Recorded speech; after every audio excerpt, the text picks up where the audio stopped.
بسم اللہ الرحمن الرحیم۔ کروڑہ درود و سلام نبی پاک صلی اللہ علیہ وآلہ وسلم کی ذات اقدس پر۔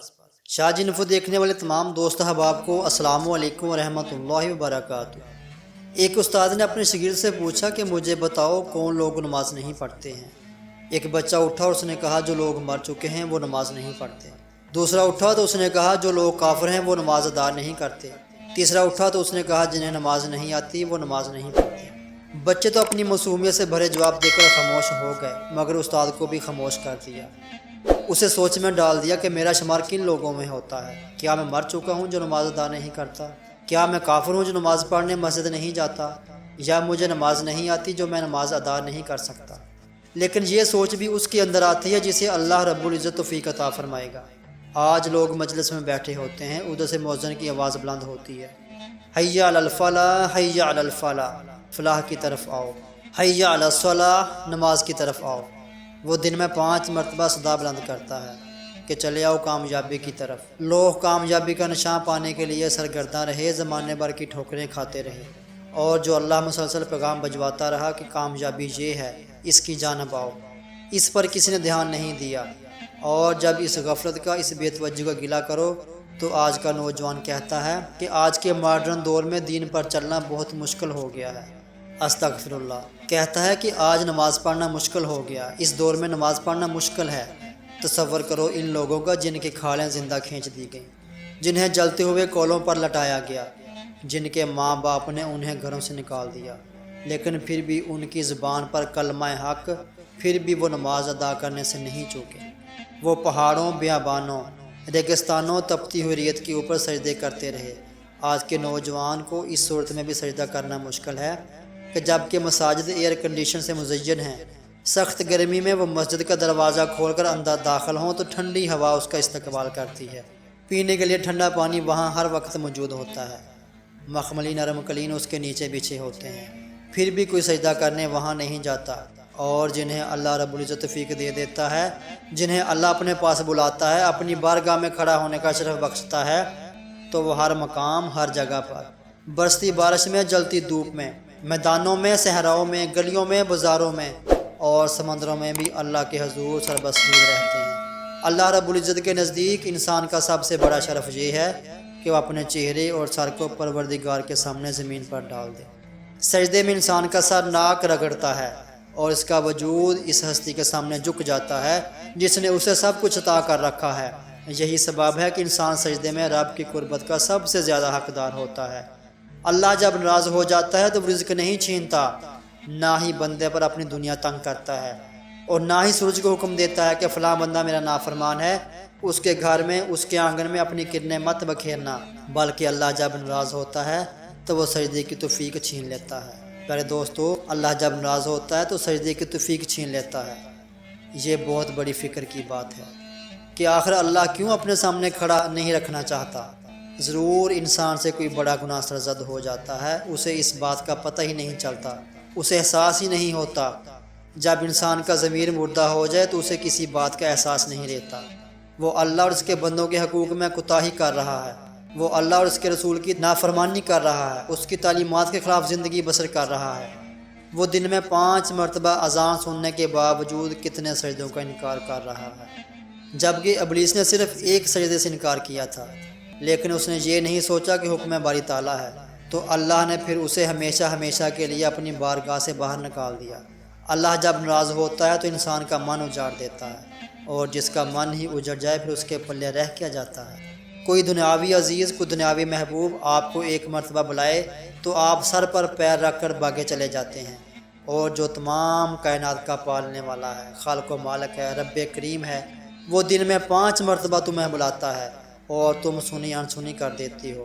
کہاں وہ جو اللہ رب العزت کے ہر بلاوے پر یوں بھاگے چلے جاتے ہیں کہ شاید یہ ان کی زندگی کی آخری نماز ہو، وہ نماز جس کے بارے میں نبی پاک صلی اللہ علیہ وآلہ وسلم نے فرمایا کہ مشرک اور مومن کے درمیان فرق صرف نماز کا ہے۔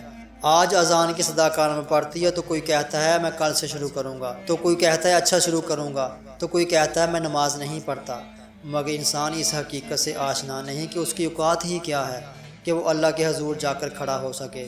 وہ اللہ رب العزت اسے بلا ہی نہیں رہا، ارے تو کون ہوتا ہے اس کی بارگاہ میں نہ جائے، وہ تجھے بلاتا ہی نہیں ہے، تبھی تو وہ مسجد میں جا ہی نہیں رہا۔ تو یاد رکھو، اللہ جب ناراض ہوتا ہے تو اپنے سامنے کھڑا ہونے کا حق چھین لیتا ہے، انسان کو اپنی بارگاہ میں آنے کی اجازت تک نہیں دیتا، اسے بلاوا تک نہیں بھیجتا۔ تبھی تو دن میں 5 مرتبہ اذان کی صدا بلند ہوتی ہے، لیکن ہمارے قلب و ذہن پر تالے لگے ہوئے ہیں، ہماری سماعتوں پر مہر لگا دی گئی ہے، ہم سن کر بھی وہاں نہیں جاتے۔ اور وہ جو اللہ کے محبوب ہیں وہ ہر حالت میں، ہر جگہ پر، کسی بھی مقام پر ہوں، نماز میں کوتاہی نہیں کرتے۔ ذرا سوچو کہ ہمارا رب ہم سے ناراض ہی تو ہے کہ اس نے پوری امت پر اپنے گھر کے دروازے بند کر چھوڑے۔ حرمین شریفین میں بھی نماز کے اجتماعات مختصر کر دیے گئے، مگر کسی کے ذہن میں یہ بات نہیں آئی کہ ایسا کیوں ہے؟ ہمارا رب ہم سے ناراض ہو چکا ہے، ہم سے اس نے سجدہ کرنے کی توفیق چھین لی ہے۔ بندے کو پارسائی اور کامیابی حاصل ہونے کے بعد غرور اور تکبر میں مبتلا ہونے سے بچانا بھی اس سجدے کا مقصود ہے۔ اگر نیکی کے مقبول ہونے اور معافی کے مل جانے کا یقین ہو جائے تو ہم میں سے اکثر نہ صرف اپنی طرف سے مطمئن ہو جائیں گے بلکہ اپنے تقوی کے زون میں بھی مبتلا رہیں گے۔ لیکن اس بات کا ڈر اور خوف کہ نہ جانے نیکی مقبول ہوئی بھی یا نہیں، اس قابل تھی بھی کہ نہیں، اپنی غلطیوں کی چبھن انسان کو عاجزی اور انکساری عطا کرتی ہے۔ وہ اللہ کریم سے بے نیاز ہو کر رخ نہیں پھیرتا اور نہ وہ بندوں کے آگے جگہ جگہ اپنی گردن جھکاتا ہے۔ یہی وہ نماز کا نقطہ تھا کہ جس کی وجہ سے اللہ رب العزت نے بارہا قرآن کریم میں نماز کی ادائیگی کا حکم دیا۔ اللہ پاک قرآن پاک میں ارشاد فرماتا ہے، اپنی نمازوں کی حفاظت کرو، بالخصوص بیچ والی نماز کی، اور اللہ کے حضور فرما برداری کرتے رہو اور اس کے حضور کھڑے ہو جاؤ۔ اس آیت کے نقطے پر غور کرو، وہی اللہ کی بارگاہ میں حاضر ہوں گے جو فرما برداری کرتے تھے، جو نافرمان ہوں گے اللہ اسے اپنی درگاہ سے دور کر دے گا۔ ہمارے پیارے آقا اور ان کے صحابہ جو حالت جنگ میں بھی نماز کو ادا کرنے سے نہیں چوکتے تھے، جو کفار کے ستائے جانے، ان کی جانوں پر ظلم ڈھائے جانے پر بھی نماز کو نہیں چھوڑتے تھے، اور کہاں آج کے دور میں ہم جو تمام تر سہولیات میسر ہونے کے باوجود بھی اللہ تعالیٰ سے رخ پھیرے ہوئے ہیں۔ شاید یہ دنیا قائم اسی لیے ہے کہ آج بھی غنیمت ہے کہ کچھ لوگ ہر حالت میں ہر جگہ نماز ادا کرنے اور اللہ پاک کے آگے سر کو جھکانا نہیں بھولتے، اس امید پر بار بار نماز ادا کرتے ہیں کہ کیا خبر کہ ہمارا رب اس ننھے سے عمل سے ہی راضی ہو جائے۔ تو یہی وہ وقت ہے کہ جب گڑ گڑا کر اللہ کو منا لیا جائے، اپنے رب کو راضی کر لیا جائے۔ وہ ہمارا رب کریم تو معافی مانگنے کو بھی بہت پسند کرتا ہے اور فوراً معاف بھی کر دیتا ہے۔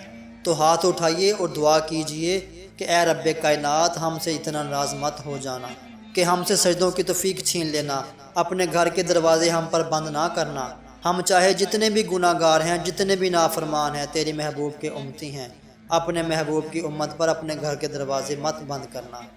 میرے آقا دو جہاں محمد صلی اللہ علیہ وسلم کتنی عظیم ہستی ہیں جو ہم جیسے گناہ گاروں کے لیے روتے رہے، جنہوں نے ہمارے لیے سجدوں میں گر کر رو رو کر دعائیں کی، ہماری خاطر انہوں نے اللہ کے حضور گڑ گڑا کر دعائیں مانگی۔ ہم کتنے خوش نصیب ہیں کہ اللہ نے ہمیں حضرت محمد صلی اللہ علیہ وسلم کی امت میں پیدا فرمایا، لہٰذا ہمیں بھی چاہیے کہ ہم نبی پاک صلی اللہ علیہ وسلم کے بتائے ہوئے طریقوں اور آپ کے بتائے ہوئے راستے پر چلیں، ہر وہ نیک کام کریں جس سے ہماری دنیا اور آخرت سنور جائے۔ اگر آپ کے دل میں یہی خواہش ہے تو کمنٹ سیکشن میں آمین ضرور لکھیے۔ دوستو، امید کرتے ہیں کہ ہماری آج کی یہ ویڈیو آپ کو پسند آئی ہوگی۔ اس ویڈیو کے حوالے سے اپنی پسندیدگی کا اظہار اس ویڈیو کو لائک اور شیئر کر کے ضرور کیجیے گا۔ اگر آپ نے ابھی تک اپنے چینل شاہ جی انفو کو سبسکرائب نہیں کیا تو جلدی سے اسے سبسکرائب کر لیں اور ساتھ لگے گھنٹی والے بٹن کو دبا کر آل پہ لازمی سے کلک کر دیں، اور اس ویڈیو کو صدقہ جاریہ کی نیت سے اپنے سوشل میڈیا دوستوں کے ساتھ ضرور شیئر کر دیں۔ آخر میں دعا ہے کہ اللہ پاک ہمیں نیک اعمال کرنے اور آخرت کی تیاری کرنے کی توفیق عطا فرمائے، آمین ثم آمین۔ دوبارہ ملیں گے ایک نئی معلوماتی سبق آموز اور اسلامی ویڈیو کے ساتھ۔ اللہ ہم سب کا حامی و ناصر ہو۔